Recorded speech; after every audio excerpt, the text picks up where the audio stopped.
अर्हं नमः।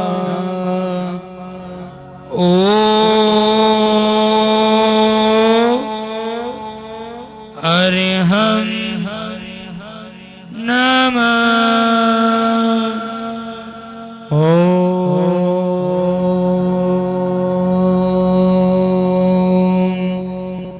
अर्हं नमः।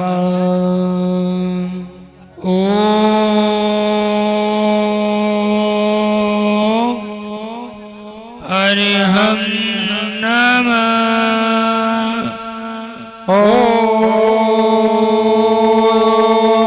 अर्हं नमः।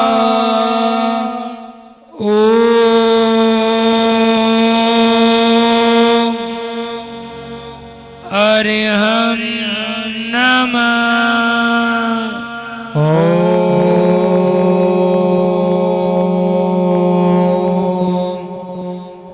अर्हं नमः। चलिए आशय छिद्दन्ते विघ्नवल्लय मन प्रसन्तामेति पूज्यमाने जिनेश्वरे सर्वमंगल मांगल्यं सर्व कल्याण कारणं प्रदानं सर्व धर्माणां जैनं जायति। चलो पचकान उपवास, एक उपवास, दो उपवास। जिन्होंने आरती के चढ़ावे लिए, नौकार मंत्र का पारसनाथ गुरुदेव और नाकुड़ा बेरू का वो मंच पे पधारे। चलो पचकान, एक उपवास, दो उपवास, तीन उपवास। हाथ जोड़िए। छठम बच गाए चोयम प्यारम हारम अचनम बाणम गायम साइमम अनंतना वगणम। परम ज्ञानी आप्त पुरुष पूज्य पाद आचार्य भगवान रत्न शेखर सुरेश्वर जी महाराजा आपको और हमको अरिहंत आदि जो 9 पद है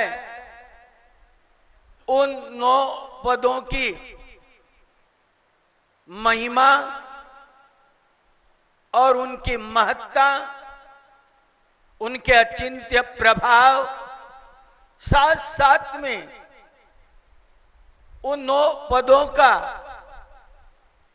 वे हमें समझा रहे हैं, उन 9 पदों का हमें ज्ञान करवा रहे हैं।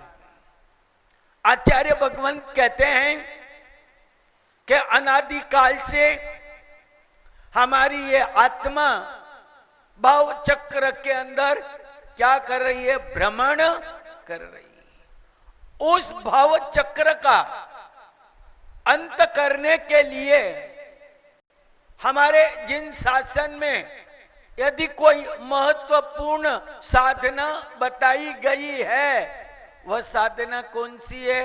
9 पदों की साधना। वही 9 पद जो है उनकी साधना हमारे भाव चक्र का अंत कर सकती है। क्योंकि आप और हम हमेशा जन्म लेते हैं। आपकी आत्मा, हमारी आत्मा क्या करती है? जन्म लेती है। जन्म लेकर के जरा मतलब बुढ़ापे को प्राप्त करती है, और जिसका बुढ़ापा जाता है वो किसको प्राप्त करता है? मृत्यु को प्राप्त करता है। जन्म, जरा और ये मरण, इसका जो दुख है, उस दुख का अंत करने के लिए यदि कोई जिन शासन में साधना है तो वो साधना कौन सी है? सिद्ध चक्र की, अरिहंत आदि 9 पदों की वो साधना है। बस वो हमारे जीवन में आस्था, विश्वास और श्रद्धा से हम इसकी साधना कर लें तो निश्चित है कि श्रीपाल और मेणा सुंदरी ने 9 ओली जी करके 9 भाव के बाद मोक्ष को प्राप्त कर लेंगे, पर हम श्रद्धा भक्ति और विश्वास के साथ यदि हमने 99 ओली कर ली तो निश्चित है कि हमारी भी जीवन के अंदर मुक्ति निश्चित है। इतनी ये महान साधना है। और मैंने आपको बताया था कि विश्व के केंद्र में कौन है? जिन शासन है। विश्व के केंद्र में जिन शासन है, और जिन शासन के केंद्र में कौन है? सिद्ध चक्र है। और सिद्ध चक्र के केंद्र में कौन है? 9 पद है। विश्व के केंद्र में जिन शासन के केंद्र में सिद्ध चक्र, और सिद्ध चक्र के केंद्र में यदि रहे हुए हैं तो वो 9 पद है। और वो 9 पद को यदि उस सिद्ध चक्र में से निकाल लिया जाए, या उन सिद्ध चक्र में से उन 9 पदों को बाद बाकी कर दिया जाए, तो सिद्ध चक्र का अस्तित्व तो क्या, जिन शासन का अस्तित्व भी नहीं रह सकता है। इन 9 पदों के कारण ही हमारा जिन शासन का अस्तित्व बना हुआ है। परंतु वो श्रीपाल और मेणा जिन्होंने 9 ओली की, कितनी ओली की? 9 ओली की। और 9 ओली करके उनके शरीर का रोग गया। किसका रोग गया? शरीर का रोग गया। तो आपको और हमारे को कौन सा रोग लगा हुआ है ओटरमल जी? आपको और हमको काय का रोग लगा है? मौत का रोग, मोह का रोग नहीं। आपको और हमको जो लगा है वो भव रोग, और जिसको बोलते कर्म रोग लगा हुआ है। उस कर्म रोग से, उस भव के रोग से हमें क्या करना है? मुक्ति लेना है। तो वो मुक्ति दिलाने वाली यदि कोई साधना है तो वो क्या है? अरिहंतादि 9 पद है। उन 9 पदों की साधना जिन आत्माओं ने की है, उन्होंने अपने जीवन के अंदर अपना भव रोग और कर्म रोग को उन्होंने निश्चित मिटा दिया गया है। आपको लगता है कि आपको भव रोग लगा हुआ है? आपको लग रहा है कि मुझे कर्म रोग लगा हुआ है, तो आपको लगा हुआ तो उससे मुक्त होने का मैं आपको आज उपाय बताने वाला हूं। और आप ये ध्यान रखना कि इन 9 पदों के अंदर कोई महत्वपूर्ण है। 9 पदों के अंदर अंतिम पद जरूर है। क्या?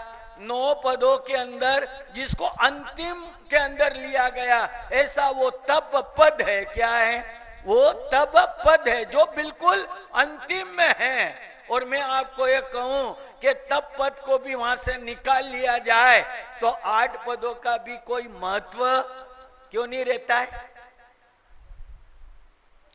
मैंने बोल दिया कि नहीं रहता, तो आपने कह दिया कि नहीं रहता। थोड़ा बहुत कोई दिमाग लगाते कि नहीं लगाते कि मैं जो बोलूं वो सब स्वीकार? हम कभी समझते नहीं इन चीजों को। हम इतनी श्रेष्ठ साधना कर रहे हैं, वो श्रेष्ठ नौकार मंत्र के हम प्रतिदिन जाप कर रहे हैं। उन 9 पदों की आराधना हमारे जीवन के अंदर कर रहे हैं। और वो भी 9 पदों की आराधना किससे करें? आंबिल के तप से की जाती है। ऐसी महानतम साधना आप और हम कर रहे हैं, पर अभी तक हमारा कोई भव रोग भी नहीं गया और कर्म रोग भी नहीं गया। वो लगा हुआ है। पर तप पद ऐसा पद है, तप पद ऐसा पद है, तप धर्म ऐसा पद है जो भव रोग को और कर्म रोग को मिटाने में समर्थ है। हमारे जो तीर्थंकर थे भगवान महावीर कितने वर्ष तक गृहस्थावास में रहे? 30 वर्ष तक वो गृहस्थवास में रहे। और उसके बाद महावीर ने गृहस्थवाद का त्याग करके, संसार का त्याग करके उन्होंने किसको स्वीकार किया? संयम जीवन को स्वीकार किया। जब संयम जीवन को स्वीकार किया तो फिर उन्होंने कौन सी साधना की?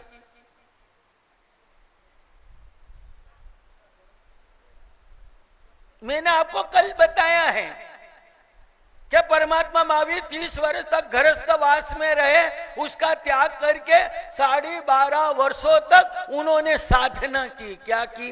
12.5 वर्षों तक उन्होंने साधना की, और उन 12.5 वर्षों की साधना में उन्होंने कितनी बार हार लिया? पोखराज, कितनी बार हार लिया? आपने कभी कल्प सूत्र सुना कि नहीं सुना? मुझे ये बताओ आप। अरे हर पर्युषण में आपको कल्प सूत्र सुनाया जाता है, और उसका पहला ही व्याख्यान किसका है? महावीर चरित्र है। क्या है? पूरे महावीर का चरित्र आता है। परंतु हमारे पास क्या है? मात्र सुन लेना, क्योंकि जैन कुल में जन्म लिया और पर्वादिराज पर्युषण पर्व आए, मंदिर नहीं जाऊंगा, उपासना नहीं जाऊंगा, कल्पसूत्र नहीं सुनूंगा, थोड़ा बहुत तप नहीं करूंगा, थोड़ा बहुत दान नहीं करूंगा, तो लोग मुझे क्या कहेंगे?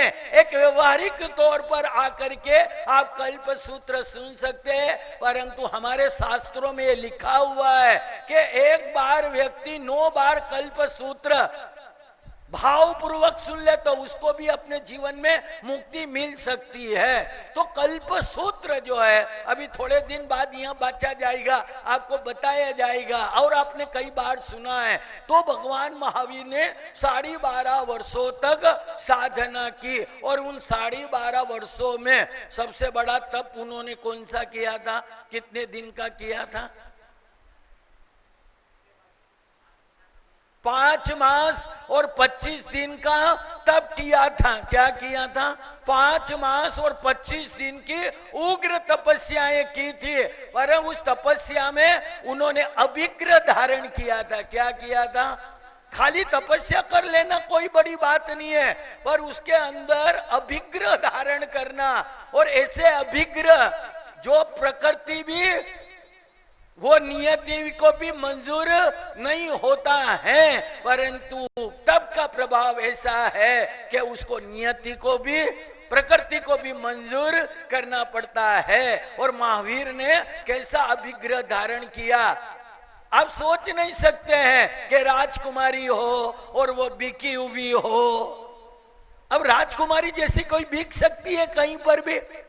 राजकुमारी हो और फिर क्या हो? वो बिकी हुई हो, फिर उसके बाद के अंदर वह सिर से मुंडी हुई हो, फिर उसके उड़द बाकले सुपड़े में हो, उसके बाद में हाथ पैर के अंदर बेड़ी हो, और अठम तप की उपासी हो, और नौकार गिनती हुई हो, उसी के हाथ से मैं पारना। ये कोई प्रतिज्ञा कम है? परंतु हमारे वितराग परमात्मा महावीर ने ऐसी प्रतिज्ञा भी अपने जीवन के अंदर करके तब धर्म की साधना की। किसकी की? तब धर्म की साधना की है। इसलिए तीर्थंकर जो होते हैं, हमारे जितने भी तीर्थंकर होते हैं, वो तीर्थंकर भगवंत कभी किसी आचार्य पद की साधना नहीं करते, सिद्ध पद की साधना नहीं करते, उपाध्याय पद की भी साधना नहीं करते, साधु पद की भी साधना नहीं करते हैं, ज्ञान दर्शन और चारित्र की भी साधना, इन 9 पदों के अंदर से 8 पदों की वो साधना नहीं करते हैं। परंतु हमारे जो तीर्थंकर जो होते हैं, उन्हें कितने ज्ञान होते हैं उट्टनमल जी? 3 ज्ञान होते हैं। कितने ज्ञान होते हैं? 3 ज्ञान, मति, सुरत और अवधि, ये 3 ज्ञान होते हैं। और उसके बाद वो दीक्षा ले लेते हैं। उसके बाद क्या होता है? चौथा मन पर्व ज्ञान उत्पन्न होता है। 4 ज्ञान से युक्त वे तीर्थंकर परमात्मा भी इन 8 पदों की साधना नहीं करते हैं। पर इन 9 पदों का जो अंतिम पद है, कौन सा है? तप पद। तप पद की साधना तो तीर्थंकर भी करते हैं। क्यों करते हैं? क्यों करते हैं, मैं ये पूछना चाहता हूं। क्यों करते हैं? उनको तो मालूम है कि मेरा तो मोक्ष तीर्थंकरों को पता होता है कि मैं तप करूं या नहीं करूं या कुछ भी नहीं करूं, मेरा मोक्ष तो निश्चित है। ऐसा जानते हुए भी हमारे जो तीर्थंकर भगवंत होते हैं वे तप पद की साधना करते हैं। सारे कर्मों की निर्जरा करने की एक ही साधना है, और वो साधना कौन सी है? तप पद की। कौन सी? तप पद की साधना। तो तीर्थंकर जिस साधना को करते हैं वो साधना कितनी महान होगी, वो तब कितना महान होगा, आप सोच भी सकते हैं। इसलिए कर्मों की निर्जरा करने के लिए यदि महत्वपूर्ण यदि कोई साधना है तो वो कौन सी साधना है? तप पद की। और आप ध्यान रखना कि कोई व्यक्ति है और इतनी सी रुई रोज होटनमल जी इकट्ठी करे। रुई जानते हैं ना? रुई कपास, जो कपास की बनती है। कोई व्यक्ति इतनी सी रुई रोज इकट्ठी करके एक रूम में रखता जाए और 12 वर्षों तक वो रुई लाके उसके अंदर रखता है और पूरा रूम को भर देता है। 12 वर्षों तक इतनी रुई इकट्ठी करके एक रूम में भर देता है। रुई इकट्ठी करने में कितना समय लगा? 12 वर्ष लगा। उसको रुई को जलाने के लिए कितना टाइम लगता है? 12 साल लगते हैं, 12 महीने लगते हैं, 12 घड़ी लगती है। ओनली 12 मिनट के अंदर जल करके राख हो सकता है। ज्ञानी क्या कहते हैं? बात समझ में आई आपको? मैंने कह दिया कि 12 सालों तक रुई इकट्ठी कर रहे हैं, उसको जलाने के लिए 12 मिनट भी नहीं लगते हैं। हमारे तीर्थंकर वही बात शास्त्रों में ये कहते हैं कि आदमी अनादि काल से कर्म का उपार्जन कर रहा है। क्या कर रहा है? कर्मों का उपार्जन कर रहा है। उन कर्मों को जलाने के लिए मात्र कितना टाइम लगता है? एक क्षण मात्र में भी जला सकता, और उसको जलाने वाला कौन सा साधना है? तप पद है। क्या है? तप के द्वारा ही कर्मों की निर्जा होती है। हमारे जो तीर्थंकर है, जब वो तीर्थंकर होते हैं, जब वो क्या करते हैं? 4 आघाती कर्म का क्षय करते हैं और तप के द्वारा वो धीरे धीरे समस्त कर्मों का नष्ट कर देते हैं। ऐसे समस्त कर्मों को नष्ट करने वाला यदि कोई है जिन शासन में, तो वो कौन सा है? तप पद है। कौन सा है? तप पद। और तप कितने प्रकार का है?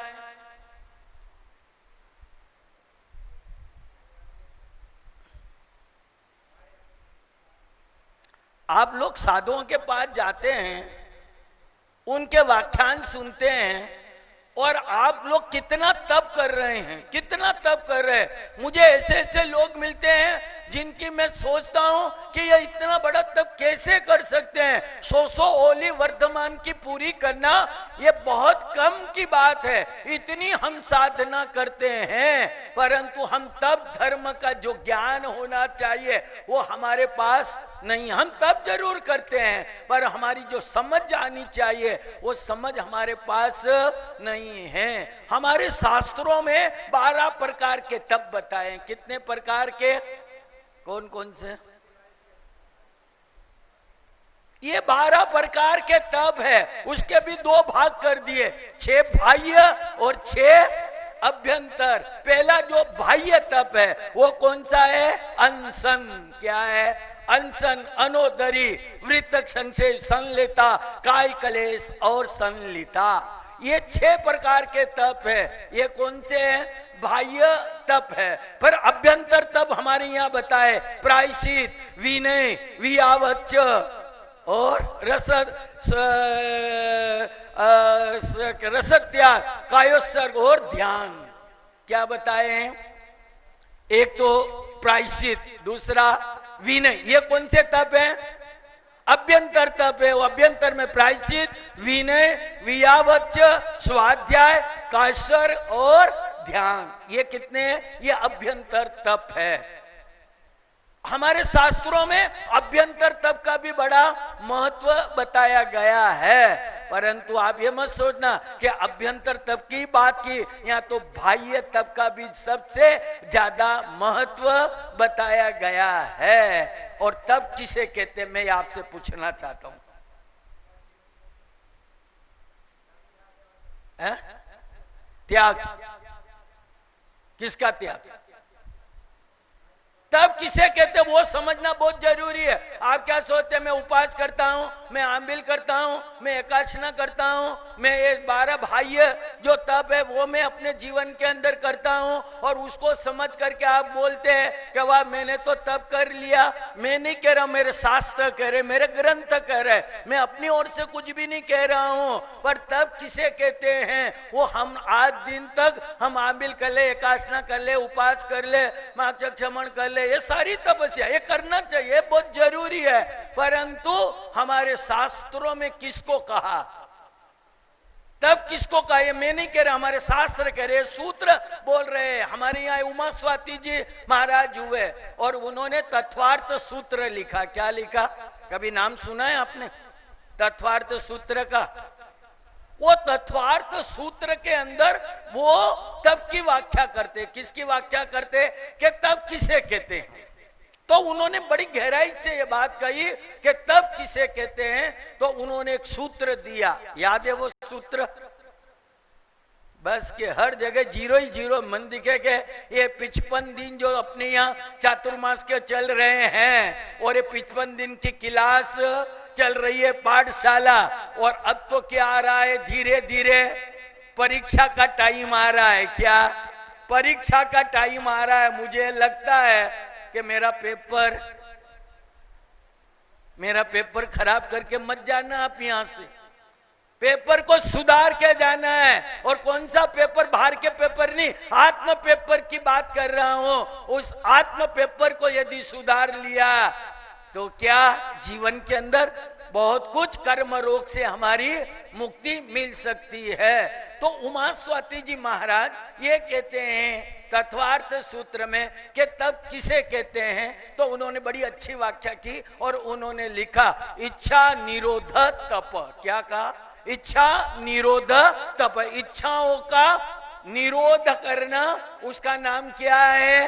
तप है। कौन सा? इच्छाओं को निरोध करना। मतलब जो हमारी आकांक्षा इच्छाएं हैं उनको क्या करना है? नियंत्रण करना है। काय का? इच्छाओं का नियंत्रण यदि हम नहीं कर पाते हैं, मैं नहीं कहता हूं, शास्त्र ये कहते हैं कि जो व्यक्ति तप करता है और यदि वो इच्छाओं का निरोध नहीं करता है, उसके भीतर की लालसाएं नहीं जाती है, खाने की, पीने की, संसार की लालसा समाप्त नहीं होती है, तब तक जीवन के अंदर तप नहीं होता। इच्छाओं का निरोध करना ये हमारे जीवन के अंदर, और जब तक इच्छाओं का निरोध नहीं होता है तब तक जीवन के अंदर, क्योंकि हमारा मन, हमारी इंद्री, हमारी ये देह है, क्या है?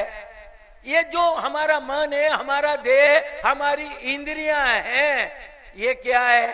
ये मन, देह, इंद्रियां, इनके अंदर कई प्रकार की लालसा जगती रहती है। यदि उन लालसाओं को आपने और हमने समाप्त नहीं किया तब तक अपने जीवन के अंदर साधना, आराधना नहीं हो सकती है। और ध्यान रखना, तप के द्वारा क्या होता है? तप के द्वारा जो हमारे शरीर पे हमारा ममत्व है, आपको सबसे ज्यादा ममत्व किस पे है?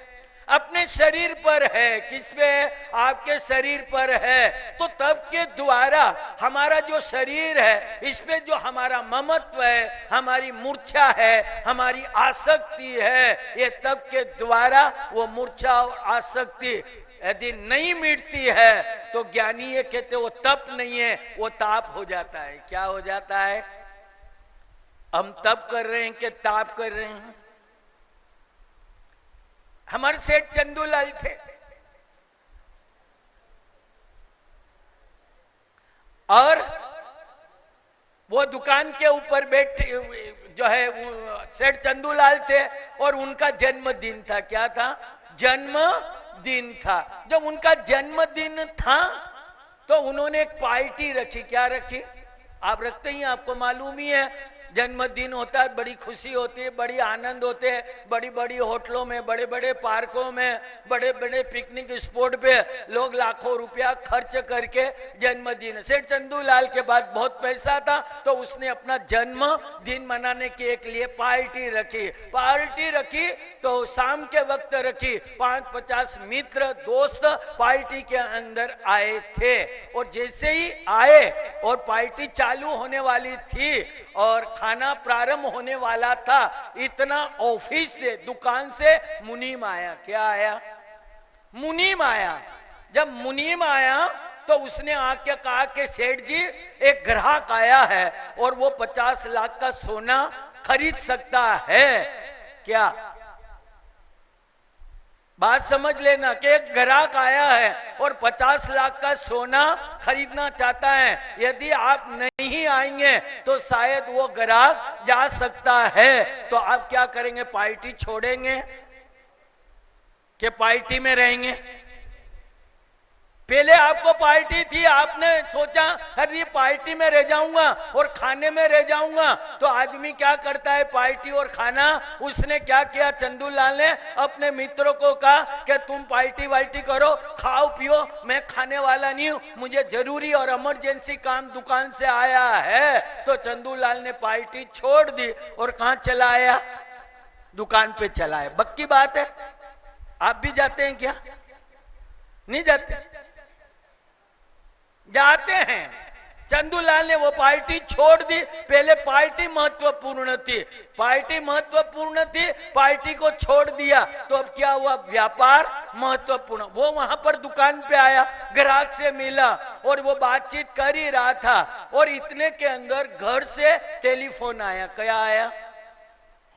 घर से टेलीफोन आया कि लड़का ऊपर से नीचे गिर गया, उसके हाथ पैर टूट गए हैं, तुम जल्दी से जल्दी आओ और उसको हॉस्पिटल ले जाना है। तो आप क्या करेंगे? आप सोने का जो धंधा, जो बातचीत चल रही है, उसको छोड़ करके आप कहां जाएंगे? घर पे जाएंगे। पक्की बात है। तो पहले महत्वपूर्ण पार्टी थी, पार्टी से महत्वपूर्ण क्या बना? बिजनेस बना। और उसके बाद जब ये समाचार आए तो बिजनेस को छोड़ के वो सेठ चंदूलाल कहां गया? घर गया और घर जाकर के उसने बच्चे को ले गया, हॉस्पिटल ले गया और उसका सारा इलाज करके घर पे आया। थोड़े समय के बाद चंदूलाल की जो पत्नी थी, बदामी बाई थी। कौन थी? हाँ, कल एक डोकरी आई थी मारा कने के बाप जी मारो नाम मत लीजिए, धापू बाई को नाम लिया कर जो आप ज्यादातर। वह के मारे रूम में धापू बाई ज रहे। तो वो बदामी बाई थी, वो गर्भवती हुई। क्या हुई? वो गर्भवती हुई और 9वां महीना लगा और अचानक उसकी तबीयत बिगड़ गई। चंदूलाल अपनी पत्नी को लेके हॉस्पिटल गया, डॉक्टर के पास गया और डॉक्टर को बताया। डॉक्टर ने कहा कि चंदूलाल जी, अभी तत्काल इसका ऑपरेशन करके बच्चा निकालना पड़ेगा, पर ऑपरेशन में एक जोखिम है, या तो बच्चा बच सकता है या बच्चे की मां बच सकती है, या तो आपकी पत्नी बच सकती है या आपका बच्चा। बताओ किसको बचाएं?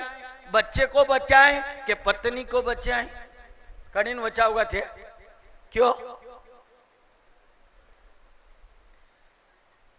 पहले बच्चा महत्वपूर्ण था, गर्भवती हो गई और डॉक्टर ने कह दिया ऑपरेशन करेंगे, या तो बच्चा मर जाएगा या ये मर जाएगी, दोनों में से एक बच सकते। बताओ किसको बचाना है? बच्चे को बचाएं या बदामी को बचाएं? चंदूलाल ने कहा नहीं, बच्चे को नहीं बचाना है, पत्नी को बचाना। पत्नी रहेगी तो और बच्चा, यही नहीं रहेगी तो बच्चे कहां से पैदा होगा? इसलिए किसको बचाओ? सिर सलामत है तो टोपियां, सिर सलाम है तो टोपियां बहुत मिल जाएगी। यदि ये रहेगी तो बच्चा और हो जाएगा। बच्चा मर जाए तो उसके लिए महत्वपूर्ण क्या हो गया? पत्नी हो गई महत्वपूर्ण, बच्चे का अब कोई भी अस्तित्व नहीं रहा। और थोड़े दिन के बाद क्या हुआ?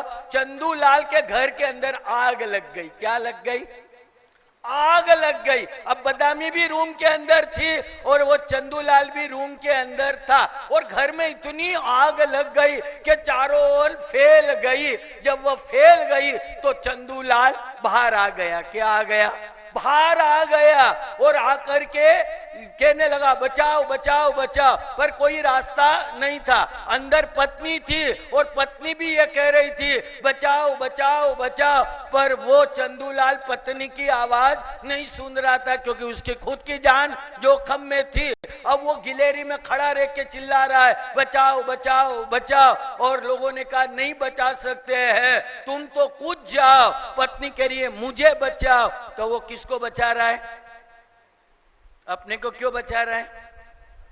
पहले तो पत्नी को बोला था कि बच्चा मर जाए चिंता नहीं, पत्नी को रख लीजिए। अब वो क्या कह रहा? पत्नी रूम में, मैं चिल्ला रही है मैं मर जाऊंगी, मैं जल जाऊंगी, मैं खत्म हो जाऊंगी। चंदूलाल बाहर है, आवाज सुन रहा है चारों तरफ से है। चंदूलाल भी कह रहा बचाओ बचाओ। एक आदमी ने कहा कूद जाओ, और वो चंदूलाल कूद गया। पत्नी को तो सबसे ज्यादा प्रेम किसको था? अपने पे था। किस पे था? किस पे? अपनी देह पे उसको प्रेम था। और तब धर्म यही करता है, क्योंकि उस चंदूलाल को ज्यादा मोह, ज्यादा ममता और ज्यादा मूर्छा किस पे थी? अपनी देह पर थी। किस पे थी? देह पर। और ये तब क्या करता है? ये तब वही काम करता है जो देह पर जो मूर्छा है, जो आसक्ति है, वो जीवन के अंदर समाप्त तो हो जाए तो समझ लेना। और इच्छाओं का निरोध नहीं हुआ, नियंत्रण नहीं हुआ। क्या 5 करोड़ की गाड़ी हो, 5 करोड़ की गाड़ी हो और उसमें ब्रेक नहीं हो, ओटरमल जी में क्यों बैठो? क्यों नहीं बैठेंगे? क्यों नहीं बैठे? 5 करोड़ की गाड़ी है और बढ़िया गाड़ी है, ऐसी है, सारी सुविधाएं हैं, सुविधाजनक गाड़ी है। उस 5 करोड़ की गाड़ी में नहीं बैठेंगे, कह देंगे कि ये 5 करोड़ की भले ही गाड़ी है पर इसमें ब्रेक ध्यान रखना। हम तब धर्म की साधना करें तो एक बात का ध्यान रखना, किसका? संयम का। क्या? नियंत्रण होना अत्यंत जरूरी है। इसलिए इच्छा निरोध तप का, इच्छाओं का निरोध नहीं होता है तब तक आपके और हमारे जीवन के अंदर साधना नहीं होती है। खाली तप कर जाओ, ने शरीर को सुखाते रहो। क्या?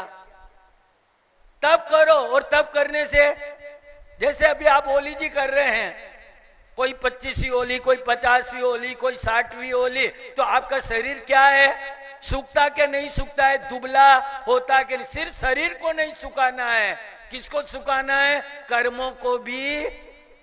कर्म नहीं सूखेंगे तो फिर आप कितना भी तप कर लो। और ज्ञानियों ने क्या बात कही? तप किसे कहते हैं? एक तो ये मैंने कहा इच्छा निरोध तप। दूसरी ओर ज्ञानियों ने क्या बताया तप के बारे में? उन्होंने लिखा है शास्त्रों में, ये लिखा हुआ है कि आदमी तप करे, उपास करे, आराधना करे, तप करे, और तप करने के बाद इसके भीतर यदि कषाय है, राग द्वेष है और मन के अंदर मलिनता है तो वो तब भी भवसागर पार नहीं कर सकता है। क्या? भवसागर।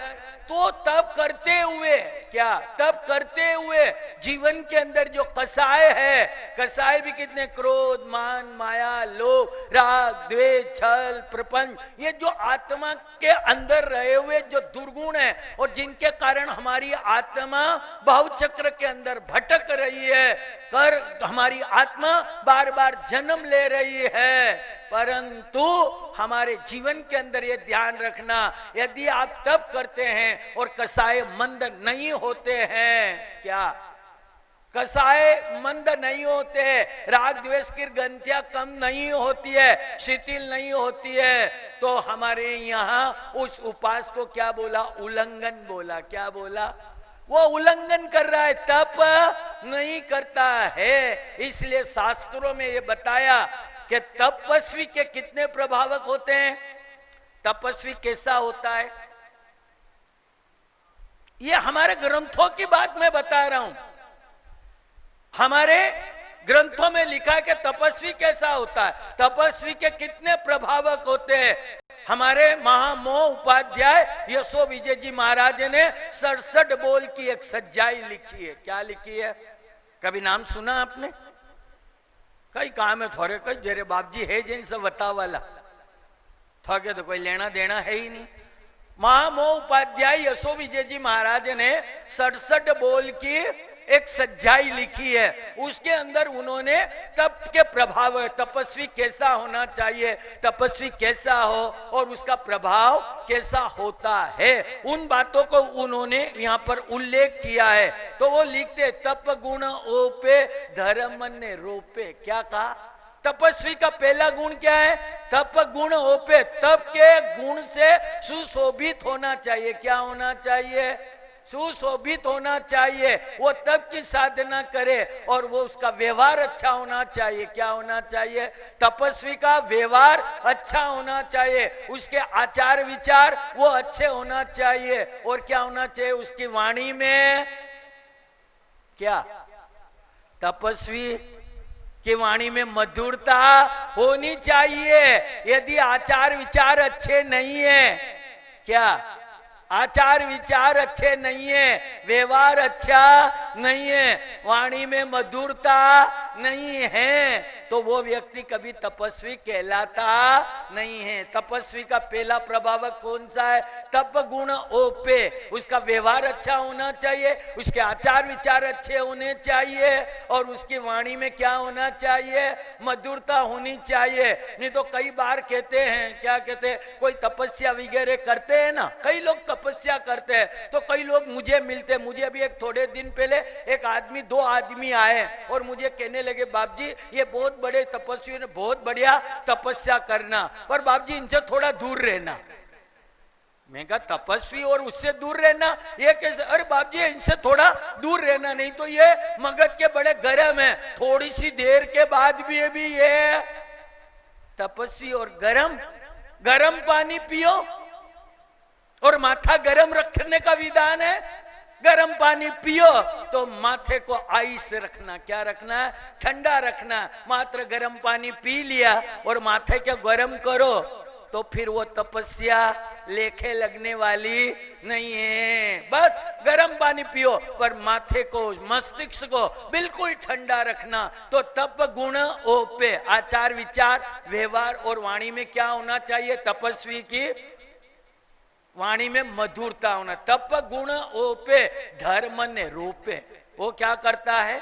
धर्म का रोपण करता है। क्या करता है? तपस्वी जो होता है, जो अन्य लोग होते हैं जिनके जीवन में तप नहीं है, धर्म नहीं है, पर उसके तप के प्रभाव से कई आत्मा प्रभावित होती है और प्रभावित होकर के वे धर्म का रोपण करते हैं। आपने देखा होगा, मैं वहां आंध्रा में था, राज्य महेंद्री के अंदर, और वहां बहुत से लोगों ने 1-1 महीना, 1.5 महीना, 2-2 महीने के उपवास किए। क्या किए? उपवास किए। तो 1-2-4 तेलुगु वाले जो थे वो मेरे परिचित में थे, रोज आके बैठते थे। तो मुझे कहने लगे महाराज जी ये आपके जैन लोग जो है ना 1-1 महीनों तक उपवास करते, 2-2 महीना तक उपवास करते, ये कैसे करते वो हमारी समझ में नहीं आता है। हम तो 1 घंटा भी लेट खाना हो तो हम सहन नहीं कर सकते हैं। उनके जीवन में इतना परिवर्तन आया कि हम जीवन के अंदर कुछ नहीं कर सकते। उन लोगों ने संवत्सरी के दिन, उन तेलुगु वालों ने उपवास किया। क्या किया? तपस्वी वो होता है जो दूसरे को, जीवन को बदल करके उसके अंदर क्या रोपण कर दे?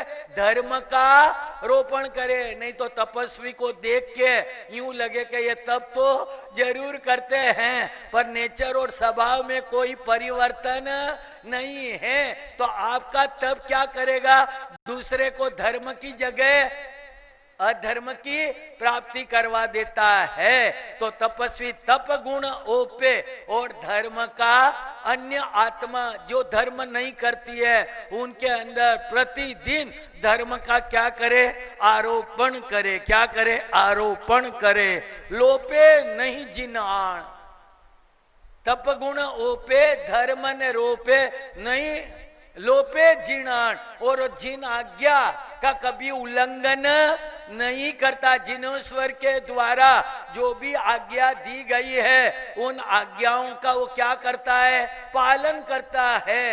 यदि तपस्वी जिन आज्ञा के उल्लंघन के और उनके विरुद्ध यदि कार्य करता है, मैं नहीं कहता, हमारे शास्त्र कहते हैं कि वो तपस्वी कहलाता नहीं है। बस आज्ञा के अंदर रहना, भगवान ने जो कहा, भगवान की जो आज्ञा है वो जीवन के अंदर सिरोधार करता है, और आज्ञा बड़ी महत्वपूर्ण मानी जाती है।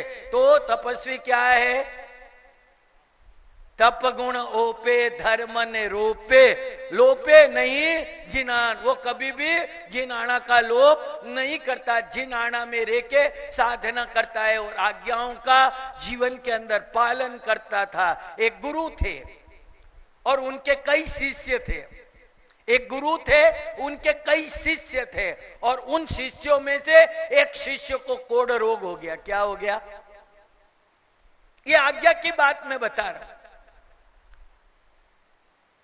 एक आचार्य भगवान थे, उनके कई शिष्य थे, और एक शिष्य को कोढ़ रोग हो गया। उसको कोढ़ रोग हो गया तो बाकी के जितने भी साधु थे वो क्या करने लगे, उससे दूर, उससे परहेज करने लगे, और उसका तिरस्कार भी होने लगा, और उससे सब दूर रहने लगे। पर जो आचार्य महाराज थे उन्होंने तो सोचा कि इसको कोढ़ रोग हो गया है, तो वो उससे कभी दूर या परहेज नहीं जाते थे, क्योंकि उनको उसके प्रति वात्सल्य भाव थे, तो उसकी सेवा सुसरा और वो सारे कर रहे थे। पर बाकी के लोग सब दूर हट गए थे।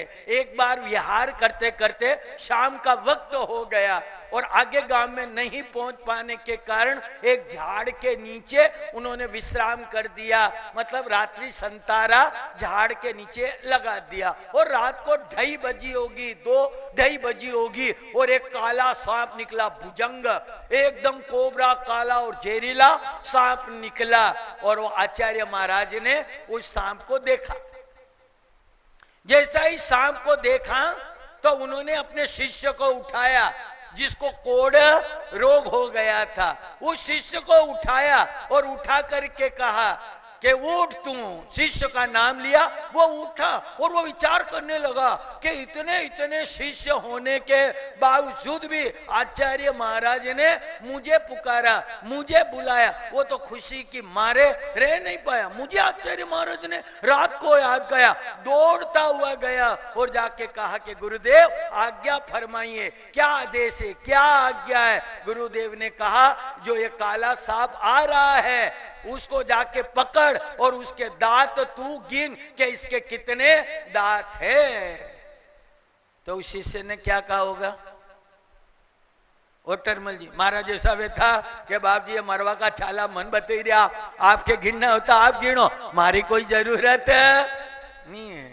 वो विनीत शिष्य था, आज्ञाकारी शिष्य था। गुरु ने कहा वो सांप आ रहा है और वो जाके पकड़ और उसके दांत गिन। मन के अंदर सोचा गुरुदेव ने आज्ञा फरमाई है तो अब कोई सोचने वाली बात आगे रहती नहीं है। मन में सोचा नहीं, गुरु ने कहा वो मुझे करना ही है, और वो सीधा गया और जाकर के सांप को पकड़ा और उसका मुंह खोलने लगा, दांत गिनने लगा, पर सांप उसे क्या करने लगा, काटने लगा। 1 बार 2 बार 3 बार 4 बार काटा उस शिष्य को और सांप चला गया और वह शिष्य जाके सो गया और दूसरे दिन उठा तो उसका कोढ़ रोग, वो झेर ने क्या काम किया, औषधि का और मेडिसिन का काम किया। ये गुरु आज्ञा होती है।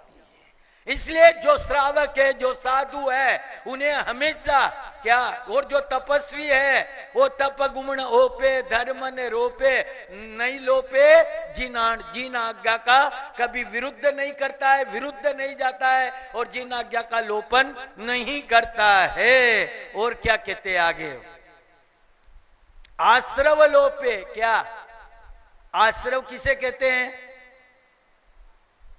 आपको 9 तत्व आते कि नहीं आते मुझे ये बता दो। 9 तत्व की कोई पढ़ाई की कि नहीं की?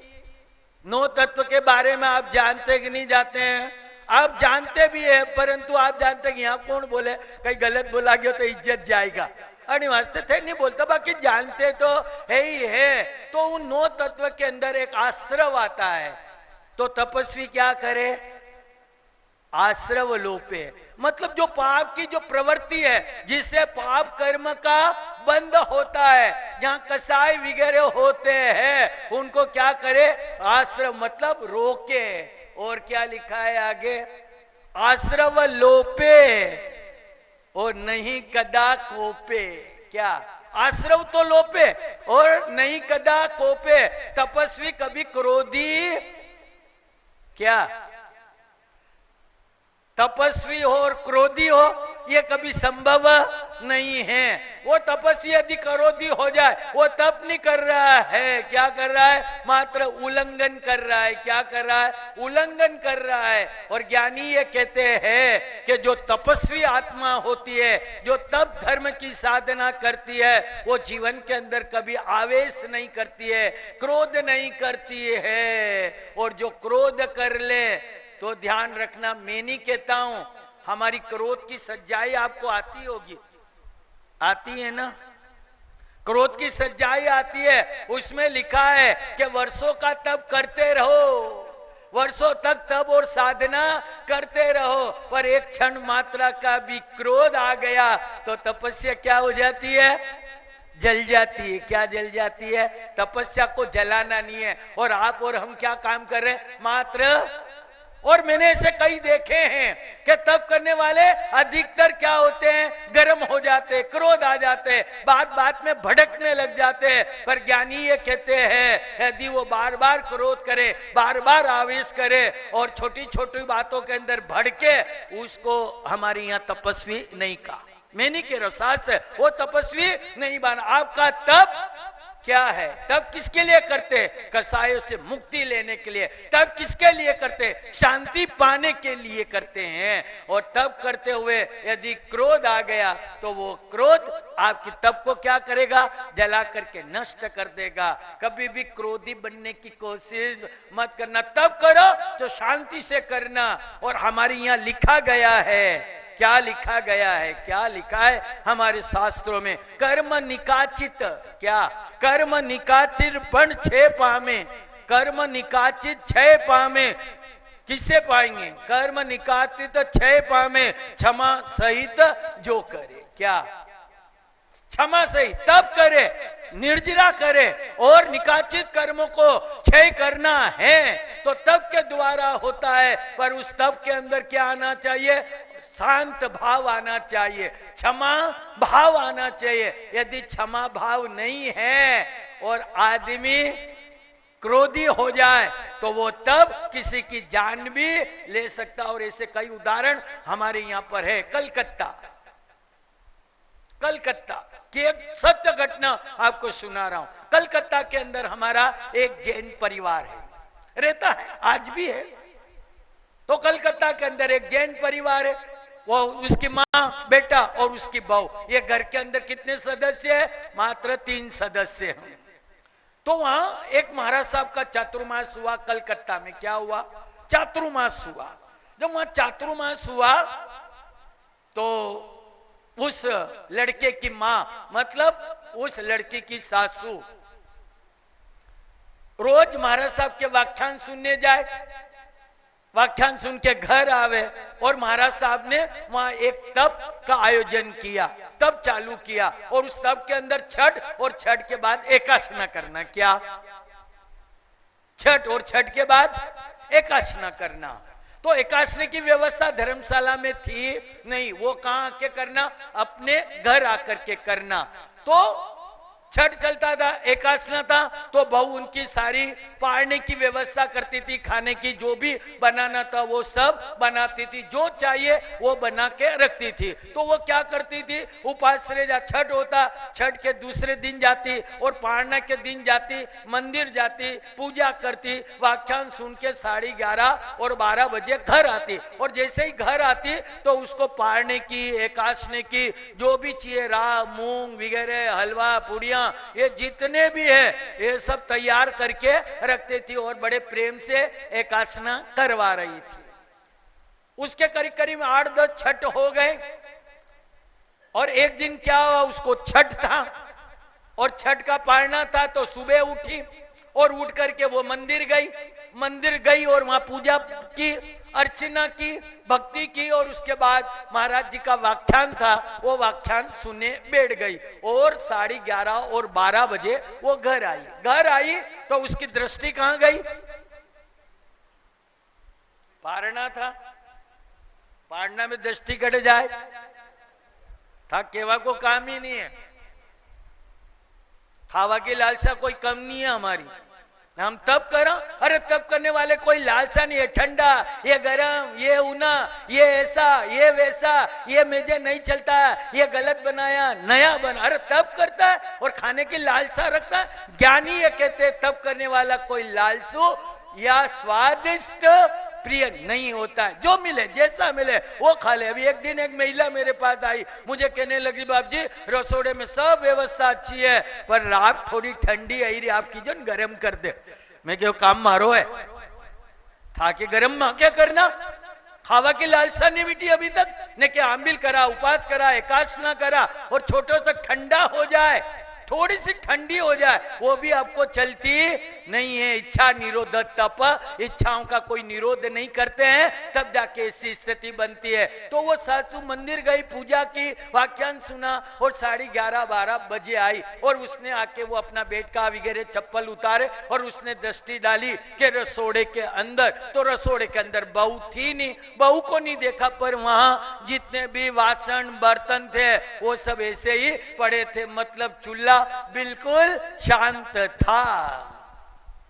जैसे ही शांत देखा, कुछ बना हुआ देखा नहीं, तो वो बहू जो है बेडरूम के अंदर सोई हुई थी। वो सासू वहां से चल के बेडरूम के अंदर गई और जैसे ही वहां पहुंची और वो कहने लगी कि तुझे मालूम था मेरे छठ है और आज मेरा पारना है और तेने अभी तक मेरे लिए कोई खाना और एकादशी की पारने की कोई व्यवस्था तेने नहीं की, तू क्या करती थी, क्या किया तेने मेरे लिए, अभी तक कुछ नहीं बनाया। और उसका दिमाग थोड़ा गर्म होने लगा। किसका?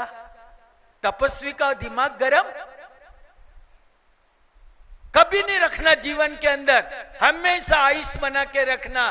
तो उस बहू ने कहा कि मम्मी जी मुझे तो बनाना ही था, मैं किचन में भी गई थी, परंतु क्या हुआ, अचानक मेरे पेट के अंदर बहुत दर्द होने लगा और साइड में इतना दर्द हो रहा था, मैं बनाने के लिए जाती पर बन नहीं पा रहा था, मैं नहीं बना पाई थी, पर मेरी इच्छा नहीं थी कि नहीं बनाऊं, पर मेरे पेट में दर्द था, मैंने गोली वोली भी ली, घर का उपचार किया, पर मेरा पेट ठीक नहीं हुआ, इसलिए मैंने नहीं बनाया। अब मेरा अच्छा हो जाएगा, घंटे भर के अंदर तो मैं बना के दे दूंगी। उसने कहा तुझे मालूम नहीं है कि मैं आज छठ है और अभी 12:30 बज गई है, अब तू ठीक हो के न हो तो तू कैसे बनाएगी, क्या करेगी, और मैं आज इतनी परेशान हो रही हूं कि मेरे को पारना करना है और तू बहाना करके, क्या कहते हैं, बहाना करके सो गई। वो कि मम्मी जी मैंने कोई बहाना नहीं किया है, क्योंकि महिलाओं की आदत है कभी कहीं कोई काम नहीं करने में, मारो पेट दुखे, मारो माथो दुखे, वही ने कहीं मालूम नहीं कि पेट दुख रही हो कि नहीं दुख रही होनी को, अंदर और कहीं दूसरा ही दुख रहा है। पर वो इतने ओरिजिनल था, उसने कह दिया कि मेरे तो जो है ना पेट दुख रहा है मम्मी जी, मैं खाना नहीं बना पाऊंगी, आप जो है थोड़ी देर ठहर जाइए, मेरा पेट ठीक है, मैं डॉक्टर के पास जाती हूँ, ठीक करा के लाती हूँ। और इतने में दोनों के तू बस यही घर में चल रहा है, तू और मैं। ये तू में के कारण ही हमारी जिंदगी विषाद भरी हो गई है। आज हमारे पास बंगला है, गाड़ियां हैं, सुख समृद्धि है और हमारे पास सारा वैभव है, खाने की सुविधा है, जो चाहो सब मिल रहा है, परंतु घर के अंदर तू में बाप बेटा लड़ रहा है, सासू बहू लड़ रही, जो देखो वो लड़ रहे, छोटी छोटी बातों में इतने उलझ जाते हैं कि बात का बतंगड़ करके रख देते, छोटी सी बात को इतना अब उनके आपस में टचा टची हो गई। वो बहू पढ़ी लिखी थी, होशियार थी, वो गर्म हुई तो वो भी थोड़ी गर्म हो गई। उसने कह दिया कि मम्मी जी मैं आपकी पुत्र वधू बन के आई हूँ, मैं कोई नौकरानी आपके घर की नहीं हूँ। और इतना किया और सासू ने फिर गर्मी आ गई और इतने लड़ पड़े, दोनों आपस में तू मैं हो गई। और इतना क्रोध उस सासू को आया कि वो बेडरूम में जाके सो गई। अब बेडरूम में सो गई। अब शाम को 5:30 बज गई। क्या कितनी बज गई? कोई खाया? वो किसको खा रही थी? पाड़ना नहीं किया। किसका पाड़ना कर रही थी? वो किससे पाड़ना कर रही थी? कसाई से। किससे? कसाईयों का पालना कर रही थी। क्रोध अंदर, अभिमान, माया वगैरह सब थी आवेश के अंदर, और क्रोध में आ गई और वो जाकर के क्या किया? पालना वगैरह कुछ किया नहीं और जाके बेडरूम के अंदर सो गई। और 5:30 बजी शाम को, और उसका लड़का ऑफिस से, दुकान से आया। जैसे ही वो दुकान से आया, जूते खेले, बैग रखा, और माँ को मालूम पड़ा कि मेरा बेटा आया है। वो जैसी उठी और उठ करके बेटे के पास गई और जाकर के कहा कि तेरी वाइफ ने आज मेरे लिए खाना नहीं बनाया, मेरे को 2 दिन के उपास थे, चढ़ था, पाड़ना था, कुछ नहीं, और पेट का बहाना करके सो गई है, और इन्हें ऐसा किया, वैसा किया, ये किया। और उस लड़के के कानों में ऐसे मंत्र फूंक दिए कि लड़के को भी क्रोध आ गया और वो सीधा गया। कोई पूछा नहीं, ताछा नहीं, कुछ नहीं किया कि तू बीमार है, तेरे पेट में क्या दर्द है, क्या है, कोई बात नहीं की। और जूता उठाया और उठा करके अपनी पत्नी को मारने लगा। इतना मारा कि उसके शरीर में से खून निकल गए, अधमरी कर दी। अब यह घर के अंदर वातावरण काय का बन गया? कसाई का बन गया, क्रोध का बन गया। न तो सासू ने खाया, न बहू ने खाया, और न बेटे ने खाया। अब रात चलती गई और रात को 2 बजी, 1 बजी होगी, 12:30, 1 बजी होगी, और वो पुत्र वधू मां विचार करती है कि जिस घर के अंदर मैं रहती हूँ, मैंने इतनी सेवा सुसरा की, पर एक दिन मेरी तबीयत अच्छी नहीं थी और मैं नहीं बना पाई, और जिसके कारण आज मुझे इतनी मार खाना पड़ी है। इसलिए जिंदगी के अंदर इतना मार, इतना विषाद करना पड़ा, इसलिए मैं तो अपने जीवन के अंदर आत्महत्या कर लेती हूँ, मैं मर जाती हूँ। और रात को 1 बजे उठी, उठ करके अपना 7 माला की बिल्डिंग थी, वो 7वें माले टेरेस पे गई, और रात को 1 बजे टेरेस पे से उसने जंप मारा, कूदी, और जाके तारों से टकराई, बिजली के तारों से टकरा करके वो नीचे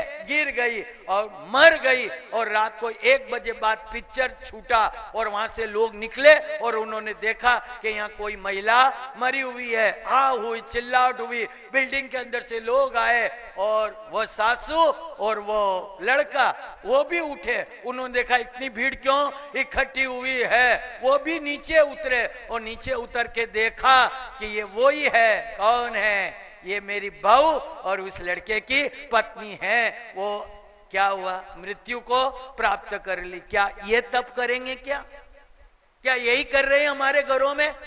हम 1-1 महीने का उपवास कर सकते हैं, और मैंने तो देखा 8 दिन का उपवास करना बहुत सरल है, पर 8 दिन, क्या 8 दिन का उपवास करना सरल है, पर 8 दिन ये प्रतिज्ञा कर लो कि घर के एक भी सदस्य पे मैं कोई कटु वचन नहीं कहूंगी और कोई क्रोध। 8 दिन का उपवास कर लेंगे, पर 8 दिन कि मैं घर में किसी सदस्य की आत्मा नहीं दुखाएंगी, कोई भी कटु वचन मैं नहीं कहूंगा, ये प्रतिज्ञा नहीं होती है। पचकान करो तो उपवास के करो, साथ साथ में ये भी पचकान करना कि 8 दिन तक ऐसा कोई भी शब्द का उच्चारण नहीं करूंगी कि मेरे परिवार के किसी भी सदस्य को आघात लगे, दुख लगे, ऐसा मैं नहीं करूंगी। पर नहीं, हमारे शास्त्रों में लिखा हुआ है तपस्वी कौन होता है? कौन होता? मैं नहीं कह रहा तप गुण ओपे, धर्म ने रोपे, लोपे नहीं जिन आण, आश्रव लोपे नहीं कोपे कदा। कभी क्रोध, तपस्वी होकर के कभी क्रोध जीवन के अंदर मत करना। और जिन्होंने क्रोध किया है उनकी तपस्या जल करके राख होती है, राख नहीं बताना है जिंदगी के अंदर। और ध्यान रखना, वो अग्नि शर्मा जिन्होंने माक्षक क्षमण पे माक्षक क्षमण कर रहा है, माक्षक क्षमण पे माक्षक क्षमण की तपस्या अपनी जिंदगी के अंदर वो कर रहा है। पर गुणसेन राजा, उसका जब भी पालना आता था तब वह टल जाता था। ऐसे करते करते माक्षक क्षमण पे माक्षक क्षमण की तपस्या चल रही है। और जब भी पारना आता था, वो अग्नि शर्मा का नियम था कि राजा के घर ही पारना करना है, पर राजा का ऐसा कोई काम आता वो पारना टल जाता। और वो अग्नि शर्मा माक्षक्षमण करते करते कितने ही माक्षक्षमण कर लिए और उसके पारने टरते रहे। और अग्नि शर्मा को आया, ये राजा मेरा पारना टालता है, मेरी हंसी मजाक कराता है, मेरी हंसी उड़ाता है। यदि मैंने तब किया है, मैंने यदि तप किया है, उस तप के प्रभाव से अगले जन्म के अंदर मैं बदला लेने वाला बनूं। और इतिहास ये कहता है कि अग्नि शर्मा ने नियाणा कर लिया, किसमें? क्रोध में आके नियाणा कर लिया और मर करके उसने बदला लिया है तपस्या के अंदर। ऐसा कोई काम मत करना कि जिससे आपकी तपस्या मिथ्यात्व हो जाए, जल जाए, राख हो जाए। नहीं, तप ऐसी एक साधना है जो तीर्थंकर भी करते हैं। और तप इसलिए किया जाता है आत्म शुद्धि के लिए और कर्म की निर्जरा के लिए। और हमारे जैन जगत में कितने तपस्वी हुए हैं, अब एक एक तपस्वी को याद कर लो थोड़ा सा। आज लास्ट प्रवचन है, कितने तपस्वियों के नाम मालूम है? थान कोई काम ही नहीं है, था के कोई लेना देना ही नहीं है। अरे हमारे जिन शासन में कैसे कैसे तपस्वी हो गए हैं, उनको वंदना करना। वो ब्राह्मी और सुंदरी जिन्होंने अपने जीवन के अंदर कितने साल तक तप किया था?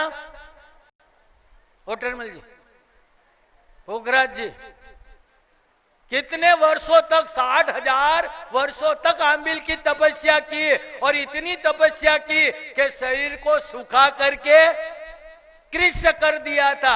60,000 वर्षों तक आंबिल की तपस्या करने वाली। और वो पांडव, उन्होंने अपने जीवन के अंदर वर्धमान तप की कितनी ओली की? 100 ओली उन्होंने जिंदगी के अंदर पूर्ण की। वो सनत कुमार चक्रवर्ती जिसने 100 ओली अपने जीवन के अंदर की। और भगवान महावीर का एक शिष्य था जिसका नाम था गुरुदत्त। क्या नाम था?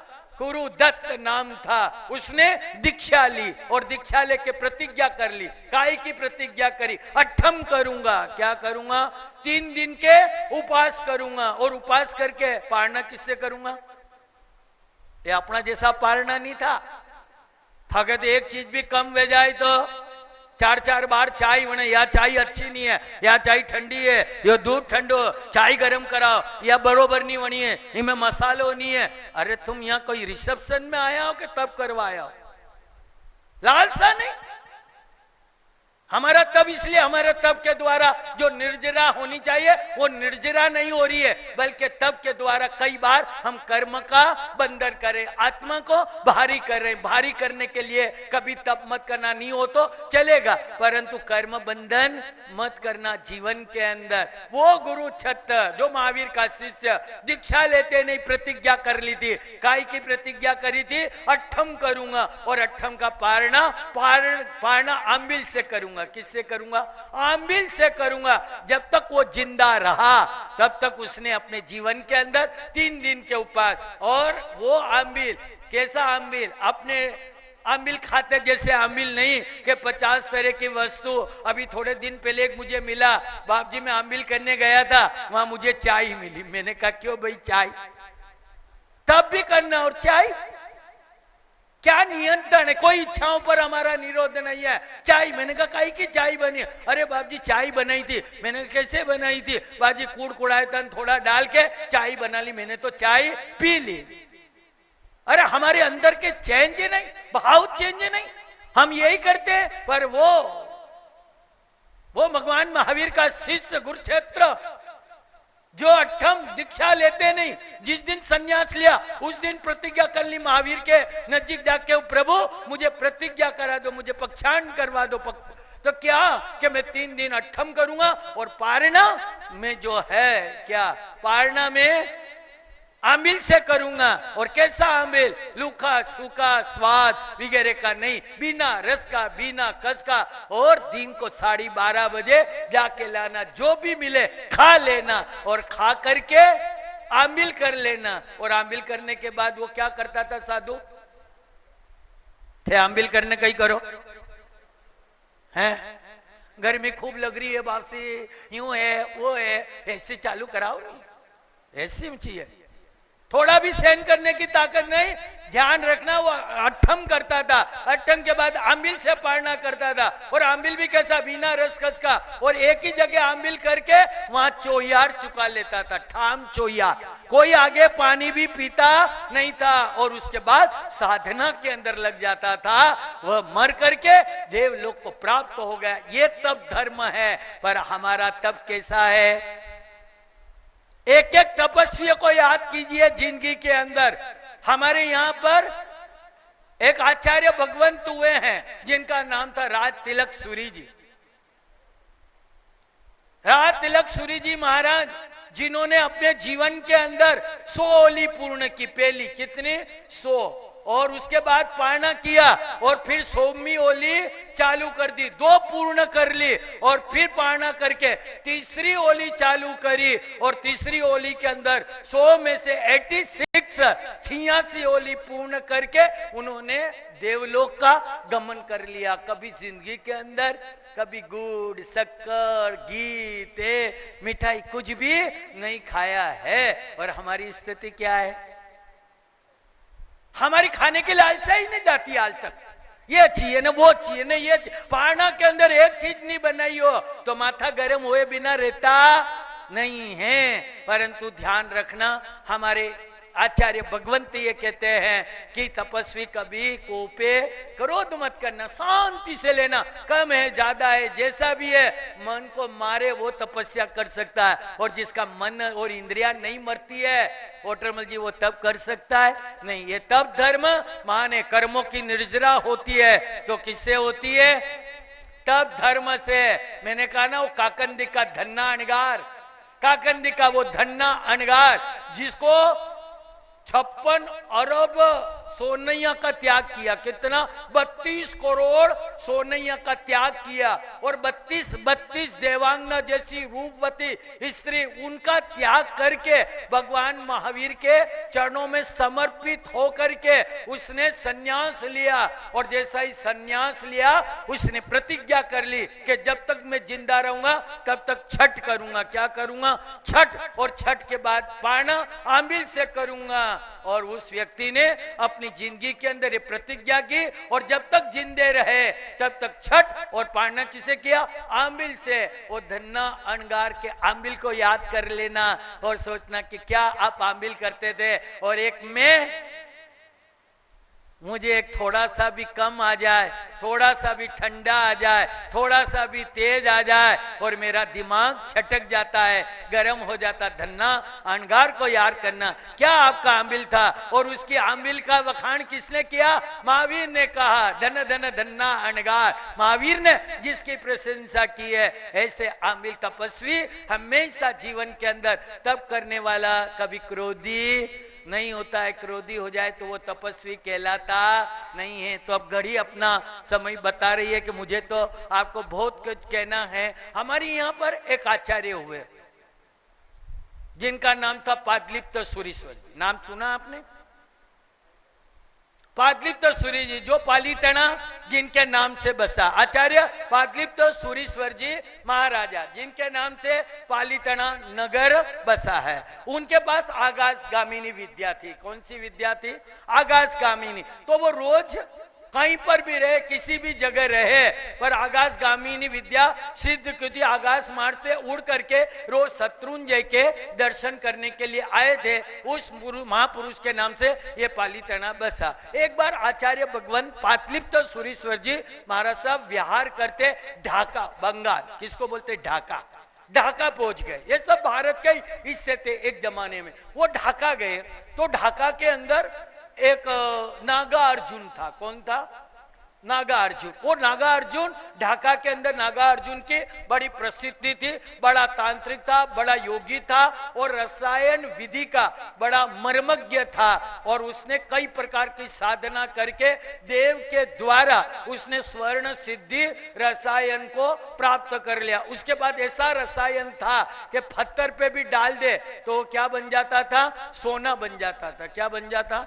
इतिहास की बिल्कुल सत्य बात बता रहा हूं। क्या बन जाता था? सोना बन जाता था। उसका रसायन की इतनी उसके अंदर पावर था कि पत्थर की चट्टान पे डाल दे तो पत्थर बन जाता था। इधर आचार्य भगवान पादलिप्त सुरेश्वर जी ढाका पधारे और ये समाचार किसको मिले? नागार्जुन। नागार्जुन भी प्रसिद्ध था, लोकप्रिय था, हजारों उसके भक्त थे, पर आचार्य भगवान पादलिप्त सुरेश्वर जी महान योगी, महान प्रभावशाली और सिद्ध पुरुष थे। उनकी भी ख्याति कोई कम नहीं थी। तो नागार्जुन ने सुना कि पादलिप्त सूर्य जी आए, पर एक जमाने में वो उनका शिष्य ही था। कौन? नागार्जुन किसका शिष्य था? आचार्य पादलिप्त सूर्य जी का। पर उसने अपनी तांत्रिक विद्या से अलग हो गया था, तो उसने सोचा कि मेरे गुरुदेव पधारे, उनको ये बता दूं कि आपका शिष्य कितना पहुंचा हुआ। बस यही तकलीफ आए, यही अहंकार आके आदमी को खा जाता है। उसने बता दूं मेरे गुरु को कि मैं कितना होशियार, मैंने स्वर्ण सिद्धि रसायन की सिद्धि प्राप्त कर ली है। और उसने एक कटोरा मंगाया। क्या मंगाया? कटोरा। कटोरा मंगा करके उसके अंदर स्वर्ण बनाने की जो रसायन का जो पदार्थ था वो वस्तु उस प्याले के अंदर वो रसायन रखा और अपने शिष्य को कहा कि तू जा और यहाँ आचार्य पादलिप्त सूर्य जी महाराज पधारे हैं, उनको ले जाके ये रसायन दे देना कि स्वर्ण सिद्धि है, पत्थर पे डाल के ये सोना हो जाएगा। और नागार्जुन के मन में ये था कि गुरु मेरी प्रशंसा करेंगे, गुरु मुझे शाबाशी देंगे कि ये कितना होशियार है, कितना विद्वान है, कितना तांत्रिक है, कितना रसायन विधि का मर्मज्ञ है, मेरी प्रशंसा करेंगे। वो शिष्य स्वर्ण रसायन लेके कहाँ पहुंचा? आचार्य पादलिप्त सूरीश्वर जी महाराज के वहां पहुंचा और उनको जाके कहा कि आपके शिष्य ने, नागार्जुन ने ये रसायन विधि सिद्ध की है और ये रसायन आपके लिए भेजा है, इसको पत्थर पे डालोगे तो ये सोना बन जाएगा। आचार्य पादलिप्त सूर्य जी ने देखा कि रसायन लाया है और वो नागार्जुन उनका ही शिष्य था, उसको लगा इसको अभिमान वगैरह आ गया है। उन्होंने वो रसायन लिया और लेकर के उसको मिट्टी में डाल दिया और वहां से उठे बाथरूम में गए और बाथरूम में जाके यूरिन किया, पेशाब की और उसको ले जाके उस शिष्य को दिया कि कह देना कि इसमें स्वर्ण सिद्धि है। क्या है? स्वर्ण सिद्धि है। और वो शिष्य वहां गया और नागार्जुन ने पूछा कि गुरुदेव ने क्या कहा होगा मेरे बारे में, मेरी प्रशंसा की होगी, मेरा को अभिनंदन दिया होगा, मेरा आभार माना होगा, मैंने उनको रसायन भेजा। उसने कहा कि नागार ऐसा कुछ भी आभार नहीं माना, कोई आपको धन्यवाद नहीं दिया, कोई प्रशंसित नहीं हुए। उन्होंने तो और एक काम किया, आपके रसायन को मिट्टी में डाल दिया और अंदर बाथरूम में गए और उन्होंने यूरिन और ये पेशाब इस प्याले में, इस कटोरे में दे दी। ये मेरे गुरुदेव ने, मैंने रसायन भेजा और उन्होंने मेरे लिए पेशाब भेजा, यूरिन भेजा। उसको गुस्सा आया तो प्याला था वो उठाया और एक चट्टान पे फेंका और जैसे ही चट्टान पे फेंका प्याला, उस मूत्र के अंदर इतनी शक्ति थी, उस यूरिन में इतनी शक्ति थी कि वो चट्टान काय की बन गई? सोने की बन गई। सोचने लगा तो मेरे तो रसायन विधि में, पर मेरे गुरु के अंदर कितनी तप की शक्ति है कि यूरिन के अंदर ही स्वर्ण, ये तप है। तप से काया क्या? काया तप से काया कृष्ण जरूर होती है पर अंतरात्मा स्वर्णमय बन जाती है। इसलिए जीवन के अंदर हम तब धर्म की आराधना करें तो इन 9 पदों के अंदर महत्वपूर्ण यदि कोई पद है तो कौन सा पद है? तब पद, जो तीर्थंकर भी अपने जीवन के अंदर करते हैं। परंतु इतना ध्यान रखना, महावीर ने इतना तप किया और कितना तप किया महावीर ने। आपने महावीर चरित्र पढ़ा है? महावीर के कितने भाव है? 27 भाव है। महावीर ने सबसे 27 भाव में कौन से भाव में ज्यादा तपस्या की उन्होंने? पोखराज जी कल्पसूत्र सुनियो कि नहीं सुनियो? माले में वो थे सब विद्वान हो, मोरे तो अनंत पूछवा दिए थे सब होशियार हो।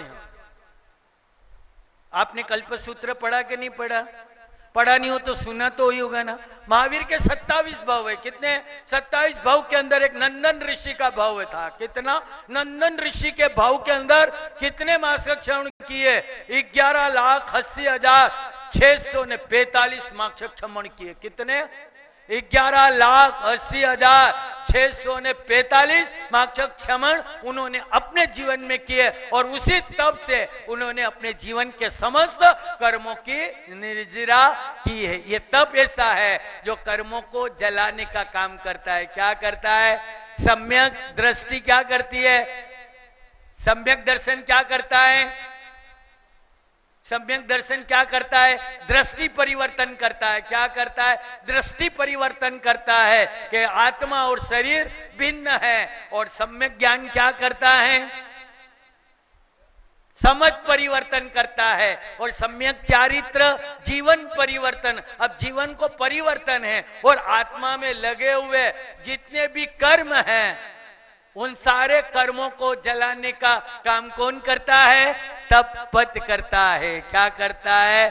तप पद करता है। ये तप नहीं है तो फिर आपकी कर्मों की कोई निर्जरा होने वाली नहीं है। चाहे जितने भी महापुरुष हुए और उन्होंने सिद्धत्व को पाया है तो उन्होंने जीवन में कौन सी साधना की? तप की साधना की। और इससे बड़ी कोई साधना जीवन में नहीं है। परंतु हमको कई लोग आते करते रहते। मैं कई लोगों से बात करते, मैंने कहा 14 से आज 8 में आप आंबिल कर लो। अरे बाप जी कई आंबिल, कई उपास मारते हुए 24 घंटा खावाने चगरवाने चाहिए। 24 घंटा ऊपर नीचे कटे हो खावाने चाहिए ही चाहिए बाप जी। 8 और 14 के दिन मेरे से उपास होता नहीं है। और बीमार पड़ गए हो और डॉक्टर ये कह दे कि आज 24 घंटे खाना, फिर क्या करेंगे? खाएंगे? नहीं खाएंगे ना। डॉक्टर ये कह दे कि घी बंद कर दो तो करते के नहीं करते हैं? चर्बी ज्यादा बढ़ जाए और डॉक्टर कहते 4 किलोमीटर रोज चलो और यहाँ प्रतिक्रमण में खड़ा हो दो। थोड़ी मोरी स्थिति सब एक जैसी है। हम डॉक्टर की बात मानेंगे पर आप डॉक्टर की बात मानोगे तो कर्मों की निर्जरा होने वाली नहीं है। पर एक ज्ञानी पुरुषों की भगवान की आज्ञा मान के जो तप करोगे तो वो क्या होगा? आपकी आत्मा की शुद्धि कर देगा, कर्मों को जला करके राख कर देगा और आपको शुद्धात्मा और क्या दे देगा? सिद्धा सिद्धि। बस सिद्धा सिद्धि। ये तप के द्वारा हमको सिद्धत्व को प्राप्त करना है, मुक्ति को प्राप्त करना है और मुक्ति को पाना है तो तप धर्म की साधना आपके और हमारे जीवन में करना है। इतनी बात के अपनी बात पूरी करूंगा।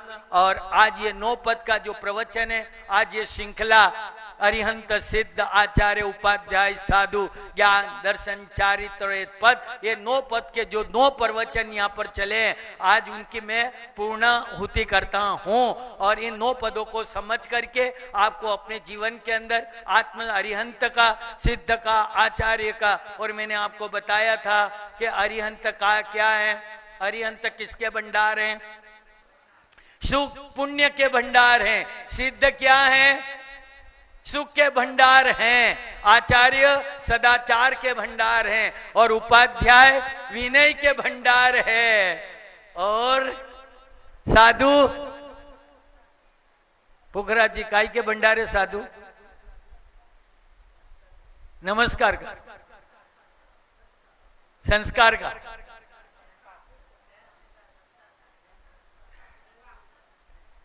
साधु है समता के, बस साधु है और समता नहीं, वो साधु कहलाता ही नहीं है। तो समता के भंडार साधु है और ज्ञान दर्शन चारित्र। और मैंने आपको बताया था कि अरिहंत सिद्ध ये देव तत्व है, आचार्य उपाध्याय ये गुरु तत्व है। और ये 4 जो पद है दर्शन, ज्ञान, चारित्र और तप, ये धर्म तत्व है। और ये हमारे जीवन के अंदर धर्म की साधना करके, तप की साधना करके हमारे जीवन को उज्जवल और पवित्र बनाना है। ये तप करने वाला समय आ गया है, परंतु ये ध्यान रखना, तप करो तो समता रखना, तब करो तो कभी क्रोध नहीं करना, आवेश में आना नहीं। और 8 दिन उपवास करो और 8 दिन के पचकान लो, तो 8 दिन ये भी पचकान ले लेना कि 8 दिन तक मैं किसी को कटु वचन नहीं कहूंगा और ऐसा किसी को आघात लगे ऐसा व्यवहार भी नहीं करूंगा, और किसी की आत्मा दुखे ऐसा मैं कोई भी व्यवहार नहीं करूंगा। तो ये तब क्या करेगा? आत्मा की शुद्धि करेगा, कर्म की निर्जरा करके। यही तब हमें कहां ले जाएगा?